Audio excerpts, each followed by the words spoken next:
Bien, llegados a este punto en la historia de Japón, cabe mencionar que todo lo que hemos visto hasta ahora, es decir, lo pre-shogunal, entra con lo que se conoce como Gran Teikoku, que es un término que funciona muy bien en la historia de Japón como un gran parteaguas entre lo que fue los periodos anteriores marcados por la centralización, como la era Heian, y lo que va a venir después, que son periodos de descentralización o semi-descentralización durante el shogunato, en torno a un periodo de tiempo que va desde 1185 a 1868. Hablamos también de periodo de semi-descentralización, porque si bien aparece una nueva autoridad militar que se impone, que es la figura del shogun, lo hace en paralelo a la figura imperial, que si bien queda relegada, nunca desaparece del todo. Bien, el shogunato se instaló a grandes rasgos en esta región de Japón, y lo que aparece aquí son digamos, los clanes que han participado en ese proceso, ya sea porque fueron colaboradores, porque fueron clanes que se pusieron, que fueron los grandes opositores a estos regímenes y demás. Bien, antes de avanzar con el primer periodo de centralización, con el shogunato de Kamakura, en 1785-1333, cabe mencionar un poco que retomemos las características del periodo anterior, el periodo Heian, caracterizado por un gran refinamiento alcanzado en la corte. Incluso algunas de sus obras literarias que fueron hechas por mujeres lo pueden destacar, como por ejemplo el Genji Monogatari o el llamado Libro de la Almohada, donde se da cuenta de esta exquisitez en el refinamiento de la corte. Sin embargo, en torno a fines del siglo XII, en torno a 1180, 1185, se da una pérdida del equilibrio logrado a nivel de la centralización del poder. Esto se pone de manifiesto con las guerras Genpei en 1780, y de ellas la batalla más importante, y por su carácter precisamente definitoria, es la batalla de Gandoura, donde digamos, se da inicio a a partir de la cual se da inicio a este primer shogunato de la historia de Japón. En efecto, en esa batalla, como bien relata el Heiki Monogatari, que claramente es la versión de los pueblos vencidos, se enfrentan dos clanes rivales, los Taira y los Minamoto, del cual logra ser vencedor el clan de los Minamoto. Minamoto no Yoritomo entonces logra posicionarse como shogun, en tanto que máximo comandante del ejército frente a los demás jefes militares. Luego de las guerras Genpei se inicia entonces un nuevo modelo social con rasgos de atomización del poder, dejando de lado los intentos centralizadores imperiales de Nara y Heian. Aparece entonces una nueva estructura política, que es el Bakufu, que significa gobierno de tienda. Como habíamos mencionado, es una autoridad parimperial de mucho poder, de mucha fuerza, que se constituye en torno a las redes de vasallaje. La autoridad imperial, si bien persistía, claramente queda relegada a la figura celestial del emperador y por ende la fuente legitimadora del shogun. En esta nueva estructura tenemos en la cúpula entonces al shogun, seguido por sus daimos o señores que ejercían funciones en la burocracia como gobernadores, que eran los yugo, y como intendentes, que eran los que administraban las tierras a nivel más local, como los hito. Por debajo de los daimon tenemos a los samuráis, que eran su brazo armado. Obviamente tenemos de nuevo a los campesinos, los artesanos, e incluso quienes ejercían actividades comerciales. Si bien no lo mencioné previamente, ya en el periodo Nara comienzan a desarrollarse las ciudades al modo chino, y por ende empiezan a aparecer digamos, estas profesiones vinculadas a la actividad, la profesión comercial vinculada a la corte.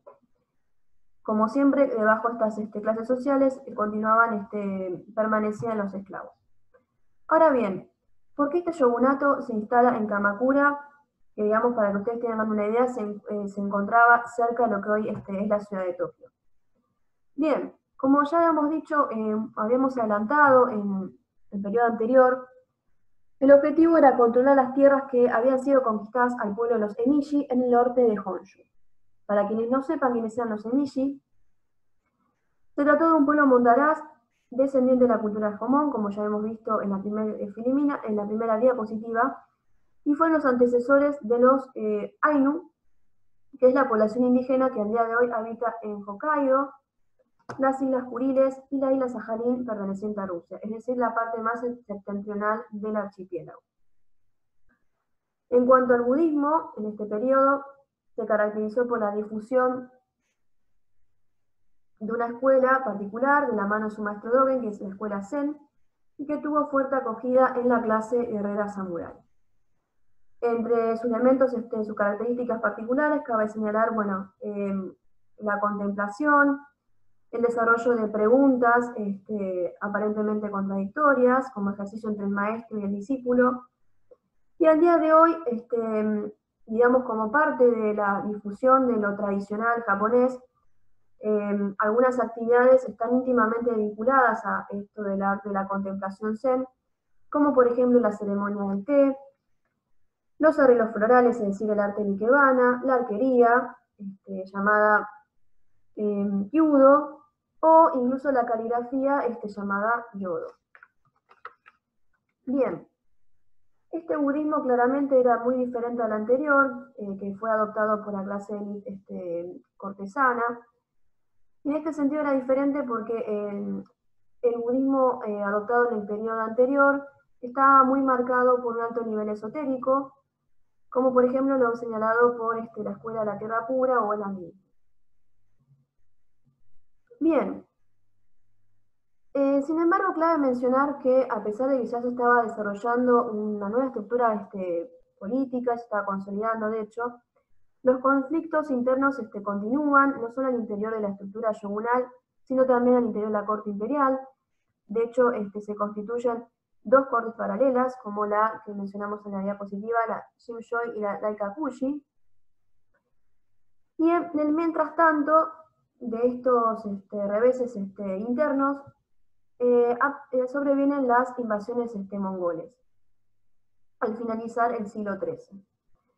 De aquí, como ustedes sabrán, se conoce la famosa expresión de viento divino, kamikaze, que fue, digamos, una fuerte tormenta en el mar que favoreció a los daimios y sus samuráis para enfrentarse a estos pueblos mongoles.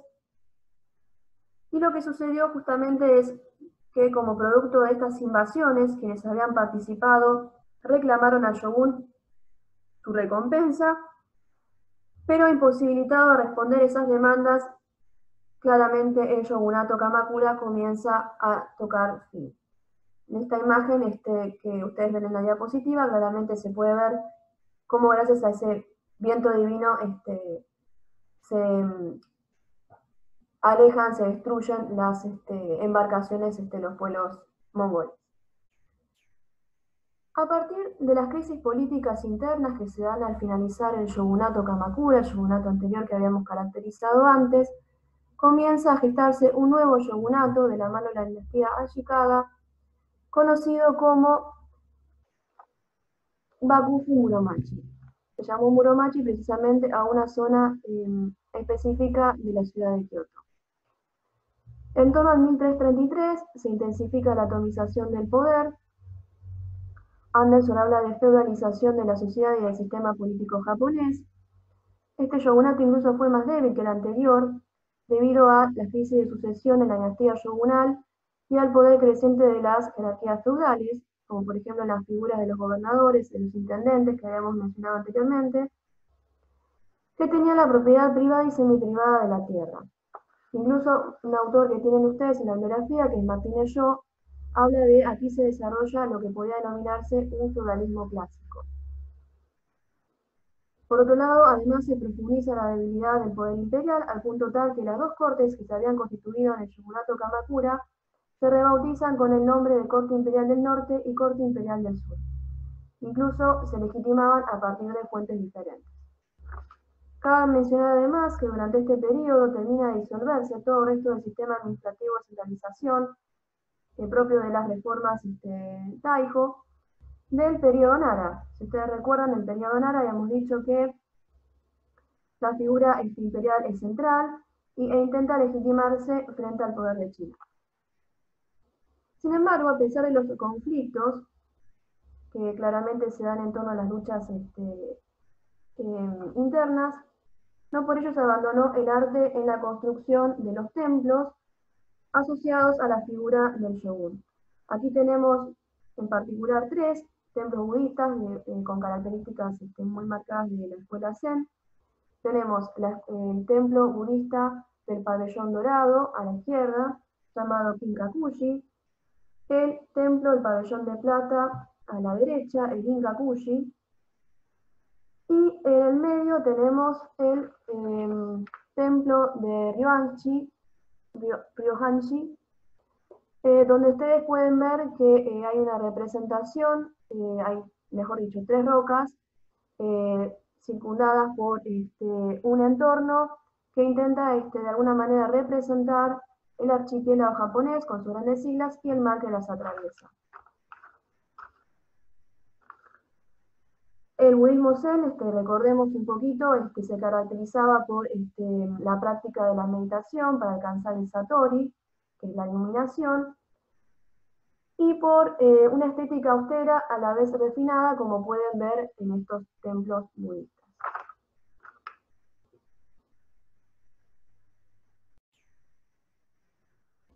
Sin embargo, bueno, como yo las había mencionado, las luchas siempre están presentes, al punto tal que en la segunda mitad del siglo XV hasta la primera mitad del siglo XVI hay un periodo conocido con un nombre propio, que es el Sengoku Jidai, llamado como periodo de los estados combatientes.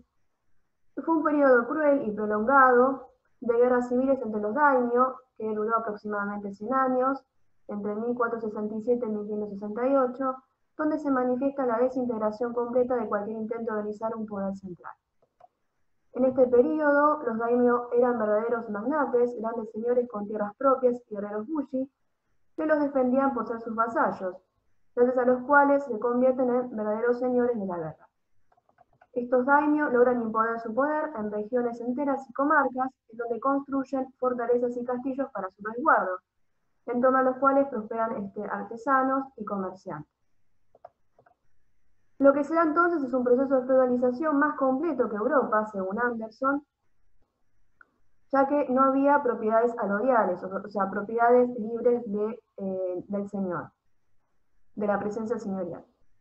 A cambio de jurar lealtad, los bushi o samuráis recibían feudos con derechos jurisdiccionales, y si ustedes quieren, para mayor interés en estos temas, Anderson hace un análisis respecto a las diferencias en este sentido entre Japón y Europa.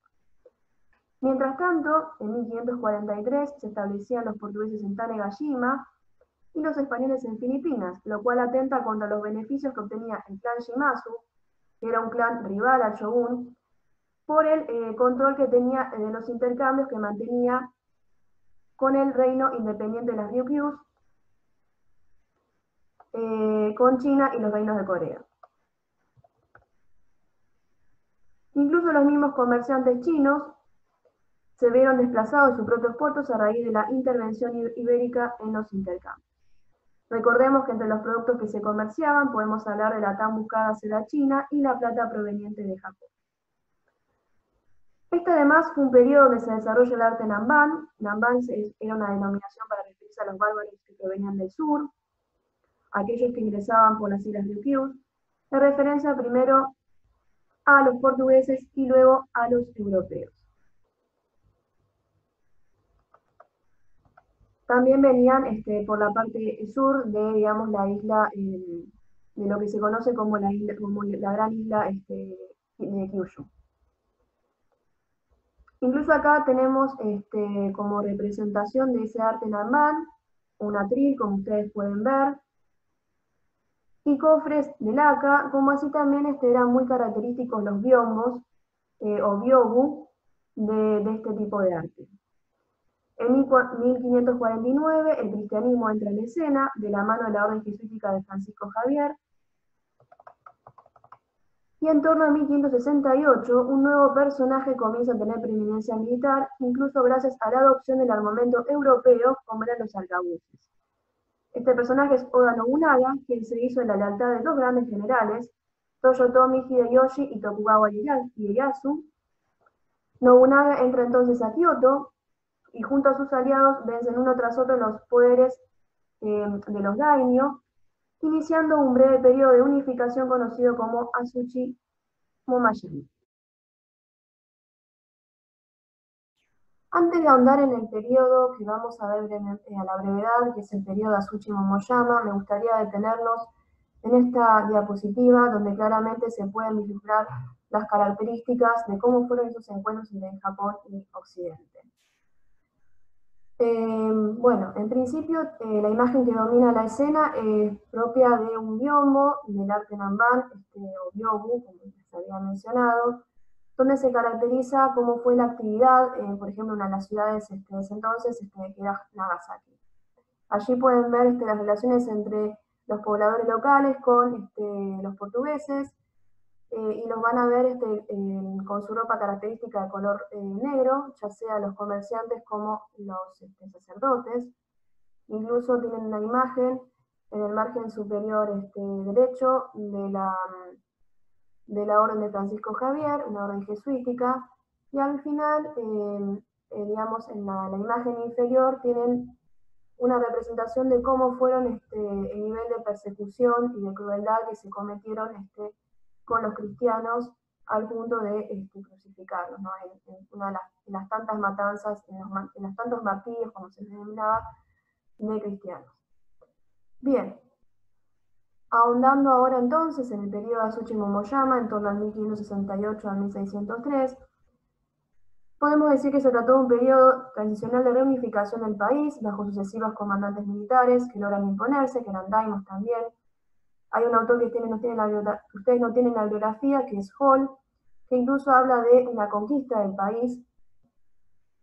Martínez Shaw, otro historiador que sí lo tienen en la biografía, señala que digamos, lo que fue tal la crueldad que se llevó adelante en las luchas civiles del periodo Sengoku Jidai, que como resultado se había producido en estos tres comandantes militares una reacción muy fuerte de carácter unitario y nacionalista, que va a estar a su vez muy vinculada con lo que va a ser luego el Japón moderno. Bien, comenzamos con Oda Nobunaga.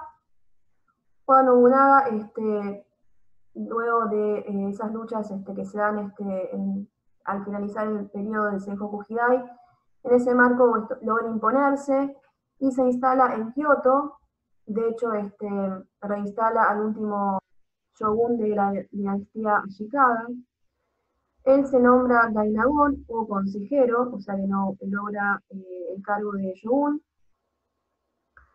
Y en cuanto a sus políticas, bueno, cabe mencionar sus relaciones con las misiones jesuíticas, al mismo tiempo, o sea, las relaciones en términos de aceptación o incluso de indiferencia, al mismo tiempo que adopta armamento europeo, ya sea escopetas portuguesas, y moderniza las técnicas de combate, reemplazando la infantería, reemplazando los jinetes por la infantería. Con lo cual podemos hablar de un cierto pragmatismo político en Oda Nobunaga. Lo que sí se desarrolla muy fuerte es un enfrentamiento con el budismo. En particular, se persigue a los monjes budistas de la Escuela de la Tierra Pura. Como yo les había mencionado antes, esta escuela se había extendido en principio durante el periodo Heian en la lid cortesana, luego se difunde a los sectores más populares, incluso a individuos que por su trabajo, por su rol en la sociedad eran excluidos de la misma, como por ejemplo prostitutas y mendigos. Y en definitiva, la idea principal del budismo de la Tierra Pura consistía en la creencia de que el mundo budista estaba en deterioro y por ende el nirvana había llegado a ser cada vez más difícil de alcanzar por la gente común. Como consecuencia, en lugar de un trabajo meditativo con el objetivo de la iluminación, el budismo de la Tierra Pura enseña que a través de la devoción al Buda Amitabha uno puede renacer en la Tierra Pura donde la iluminación está garantizada. Bien, Continuando con las políticas de estos comandantes militares que se suceden, tenemos a Toyotomi Hideyoshi, que fue lugarteniente de Nobunaga, y a su muerte se constituye como regente del shogun o como taiko. En cuanto a sus políticas, cabe mencionar la política exterior, en cuanto a dos intentos fallidos de conquista de Corea, en lo que se llamó como una suerte de imperialismo defensivo frente a la presencia ibérica en Filipinas. Después tenemos edictos que se desarrollan en este periodo de expulsión de cristianos y persecución de conversos. Estos conversos eran daimios y las damas de alcurnia, que fueron al final infructuosos porque en definitiva el objetivo al fin de cuentas era intervenir en los intercambios comerciales y por tal motivo entonces hasta incluso se permite el ingreso de otras órdenes religiosas como los franciscanos y los dominicos. Sin embargo, a pesar de esta política pendular hacia los cristianos, cabe mencionar que en torno a 1597 se lleva adelante la primera de las tantas crucifixiones o matanzas a las órdenes cristianas. De hecho, en 1597 se lleva adelante la crucifixión de los 26 cristianos en Nagasaki, y cuyo, digamos, como había dicho, es el primero de tantas persecuciones que sobre todo se van a llevar adelante durante la era Tokugawa. Antes de profundizar en lo que fue el periodo Edo, en el shogunato Tokugawa, me pareció una buena idea introducir el tema con estas imágenes que dan cuenta del arte ukiyo-e, que es un arte popular que se desarrolló íntimamente vinculado al desarrollo urbano a este periodo.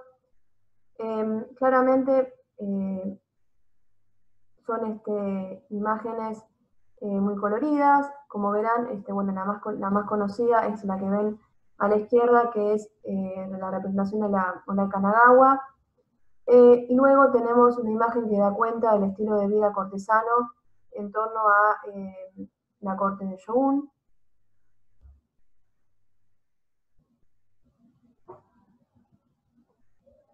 Ya ahondando en lo que fue el periodo Edo, un periodo que duró más de 250 años, en torno a 1603 hasta 1868. Fue Tokugawa Ieyasu quien funda esa dinastía de 250 años, los llamados años de paz de Edo, y claramente el único líder indiscutido luego de la batalla de Sekigahara, en 1603, que da inicio a este periodo. Bien, aquí se capitalizan los esfuerzos de los anteriores comandantes militares que habíamos mencionado y se sistematiza la persecución a conversos y órdenes cristianas, como el levantamiento de Shimabara, que fue de carácter popular, y los martirios de Nagasaki. Claramente en este periodo entonces lo que podemos ver es una intolerancia religiosa muy marcada. Tenemos además el shintoísmo como protagonista, el cual será un elemento fundamental para la identidad nacional de Japón, sobre todo a partir de la constitución de un shintoísmo de Estado durante el siglo XIX con la Revolución Meiji. En este contexto también tenemos la constitución del Bakugan, que fue un régimen que tenía como objetivo limitar el poder señorial. De hecho, Bakufu significa gobierno militar o de campaña, como ya me hemos visto en el Shogunato Kamakura, por ejemplo, o Muromachi, y en este caso, bueno, claramente es gobierno militar o de campaña de Tokugawa, ¿no? Han quiere decir casa señorial. En este sentido son las casas señoriales que fueron conquistadas a favor de los señores que fueron leales al shogun. En este contexto también tenemos un periodo de domesticación del samurái, ya que ahora su función se limita a salvaguardar el orden y ser ejemplo de virtud, es decir, de lealtad y de actitud moral, con lo cual se vuelve una clase semi-ociosa en tiempos de paz. Para ello se sistematiza el bushido como el máximo código de honor de los samuráis. Se constituye también un sistema de hierarquía. Por un lado está el poder celestial del emperador en Kioto, que es la autoridad divina legitimadora. En este sentido es diferente al caso chino, ya que el emperador chino estaba caracterizado por el principio del mandato celestial, por el cual se señalaba que el cielo era el favorecedor del gobernante que era justo, pero despreciaría aquel gobernante que fuera déspota, con lo cual se pone fin a su régimen e incluso se favorece la aparición de levantamientos que apunten a cambiar ese régimen. Como decía, tenemos por un lado entonces la autoridad imperial y por el otro lado el poder militar del shogun, que era por lo tanto el poder real, que estaba constituido en Edo. El emperador, además, se encontraba en la cúspide por ser fuente legitimadora de poder, como ya habíamos dicho. Sin embargo, como era de carácter celestial, por eso no estaba incluido dentro de este gráfico. No está incluido en su interior, ¿no? Con Tokugawa habíamos dicho entonces que la capital se traslada a Kioto, a Edo, perdón. Kioto es la capital imperial, y se establece el sistema de Sankin Kotai, o de residencia alternada. Esto significaba que el daimyo debía residir en Edo durante 6 meses o un año, y cuando volvía a su feudo tenía que dejar en el palacio algunos familiares como rehenes del shogun. Ahora bien, ¿con quién gobernaba el Bakufu? En el Bakufu, gobernaba claramente, como dijimos, el shogun con sus tierras, junto a 20 líneas colaterales de la familia, que eran los señores Shingan, con derecho a la sucesión, y los daimyo que fueron leales, por lo tanto sus vasallos, al momento de tomar el poder, que eran los señores Rudai o de la casa, y que a su vez servían de funcionarios. Tenemos entonces la constitución de un poder que podemos decir que funciona, digamos, que realmente funciona, aunque podría decirse en las sombras de la política. Y por eso hablamos de esta camarilla de funcionarios feudai que estaban a la sombra del shogun y que constituían este funcionariado. Bien. La estructura social, o shinokoyo, si bien ya se venía esbozando previamente, se organiza ahora de forma definitiva en estamentos jerárquicos cerrados, con lo cual podemos dar cuenta de un orden neo-confuciano basado en la virtud, donde el mandato celestial tenía su correlato en la tierra y por lo cual no podía cambiarse. Bien. Entonces tenemos en la cúspide de la pirámide el shogun, que estaba legitimado a su vez por el emperador. Tenemos la nobleza, como en la clase que digamos que está inmediatamente por debajo del shogun, conformada por los daimyo y los samuráis. A su vez, dentro de los samuráis tenemos una subdivisión interna, conformada por la élite más culta, que era la que tenía acceso a los cargos, y los ronin, que eran los samuráis sin arma. Luego, debajo de la nobleza tenemos, antes de hablar de la clase siguiente, la que está conformada por los artesanos y campesinos, cabe mencionar que los ronin podrían estar en una categoría intermedia, justamente por esto que yo decía de que eran samuráis sin amo. Como decía, tenemos a los artesanos y los campesinos. Los campesinos como eran muy bien considerados justamente en el sentido de que eran los productores del alimento sagrado, que era el arroz. Y en la base de la pirámide tenemos los comerciantes que por estar vinculados al dinero no tenían una buena imagen a nivel social. Volviendo a los campesinos, claramente eran los que sostenían este sistema tributario con la producción del arroz, sistema que mantuvo a su vez sus características basales tanto en los periodos de centralización como en los de descentralización del poder. Durante el shogunato de Edo, en este sentido, los campesinos se encuentran circunscritos a la extensión de la tierra, ya que se les prohibía no solo la aportación de apellido, sino también de espada. Esto no es un dato menor porque en periodos muy antiguos de la historia de Japón, los campesinos podían portar armas, además de cultivar la tierra. Ya en este contexto, claramente, esas funciones una, es una, está claramente limitada a los samuráis.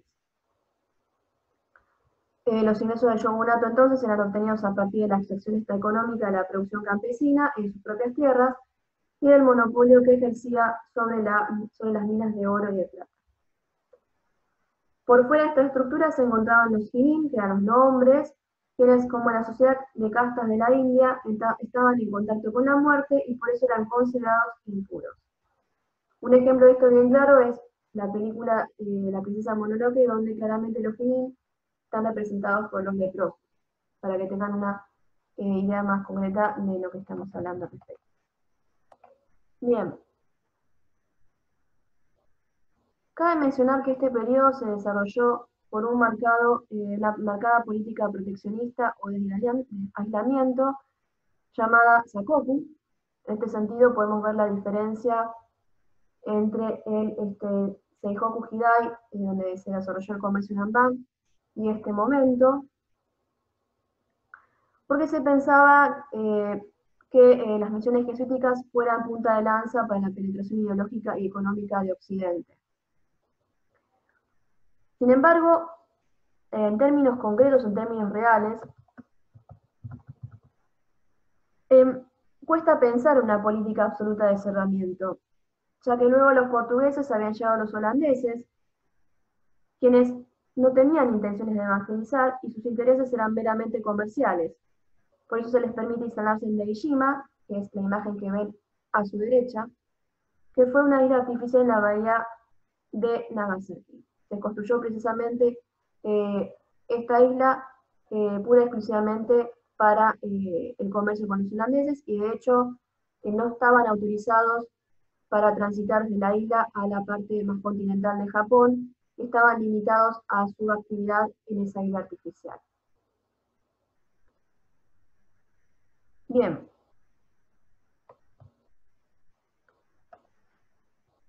Como habíamos dicho, no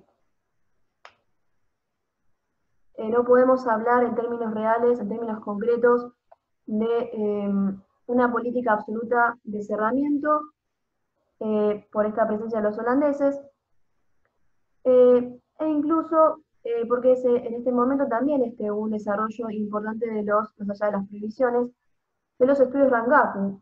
Rangaku viene de Holanda, Holandaku, Rangaku, por eso la denominación de este tipo de estudios.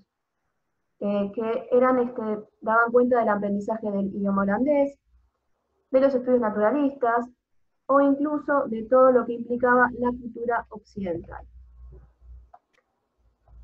De aquí se derivan incluso que numerosos tratados fueran hechos por los mismos japoneses en la región de Nagasaki, lo cual permitió un mayor acercamiento hacia el europeo, como decía, a pesar de las prohibiciones establecidas por el shogun.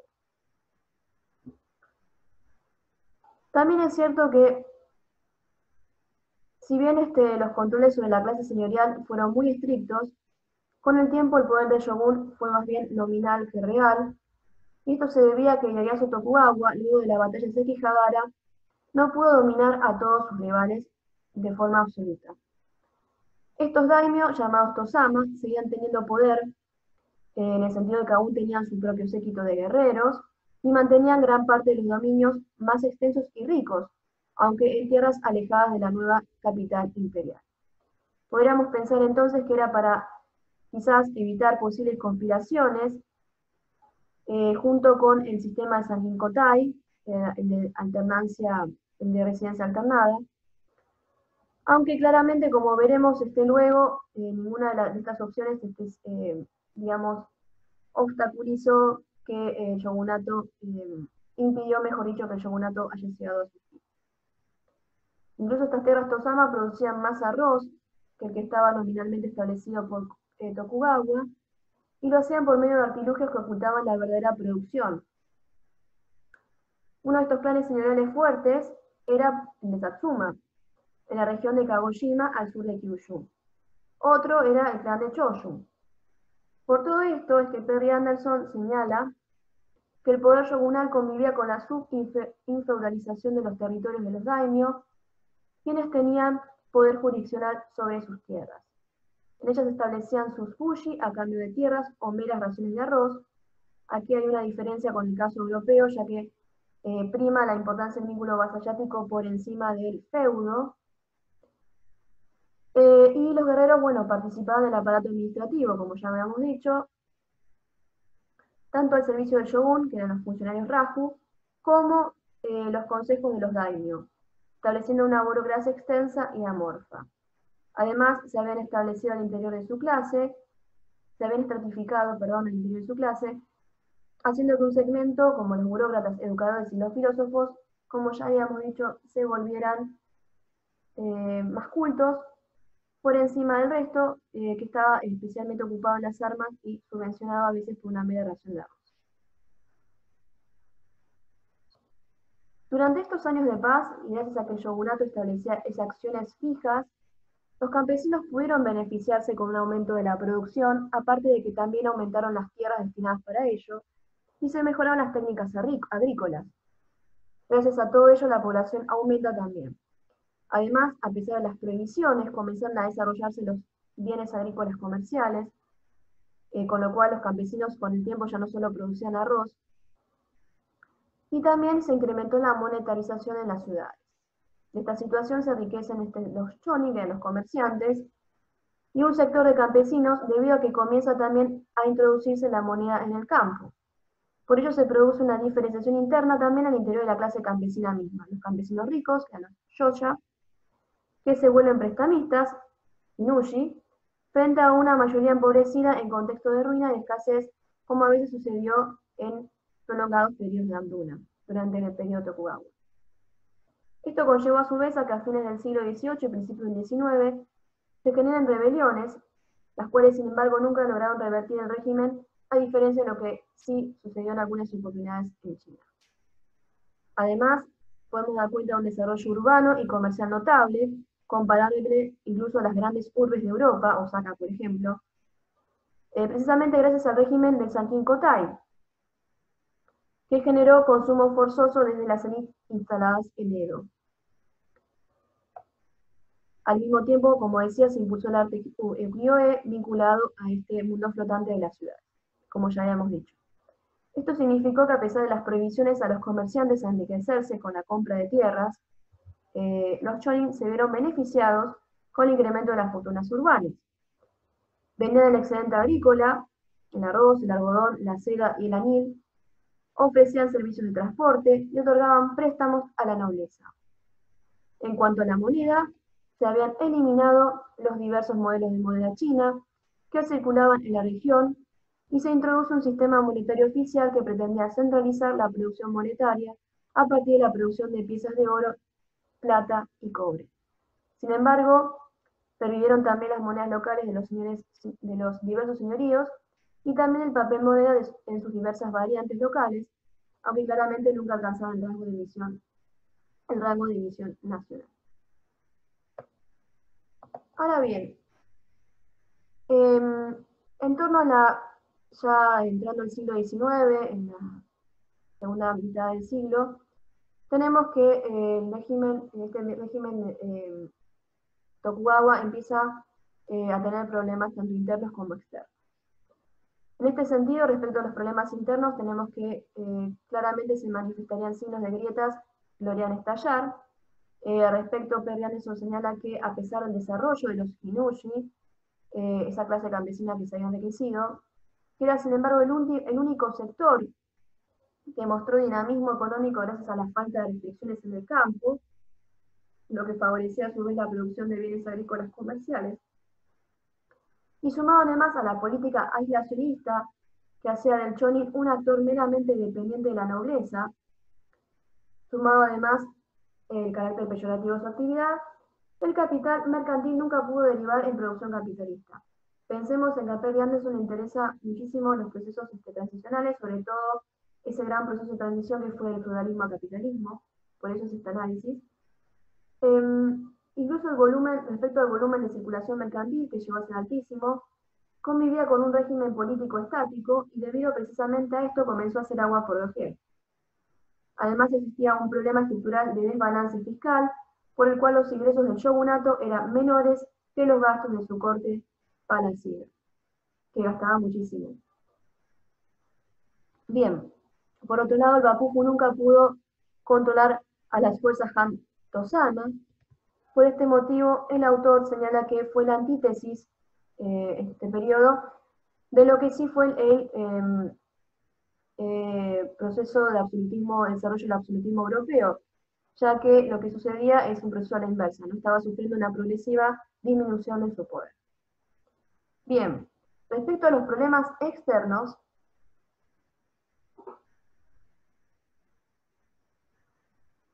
claramente tenemos, bueno, la llegada del imperialismo norteamericano, que a su vez condensa las contradicciones internas que ya habíamos mencionado del régimen. En este sentido, la llamada llegada de los barcos negros, como la imagen que tienen ahí, los Fume, al mando del comandante Perry, demandando apertura comercial y diplomática en 1853 y 1854. Primero lo hizo con cierto tono amistoso y luego, claramente, demandando relaciones desiguales, sobre todo respecto a las tasas y al principio de extraterritorialidad. Esto quiere decir que los comerciantes que estaban instalados solamente respondían a las leyes occidentales, no a las leyes japonesas. Con lo cual se inicia entonces el periodo Bakumatsu, de 1853 a 1868, a partir de esta demanda de apertura del reino ermitaño, ¿no? Y el establecimiento de estos acuerdos desiguales con Japón. El primero de estos acuerdos fue el Tratado de Kanagawa, que a su vez inicia una serie de acuerdos de este tipo, firmados con diversas potencias como Francia, Inglaterra e incluso Rusia, que intentaron infructuosamente comerciar con Japón durante el siglo XVIII. Bien, respecto a esto es interesante destacar que las embarcaciones occidentales previamente se habían establecido también en las islas Ryukyu y también habían establecido tratados comerciales. Sin embargo, en esta región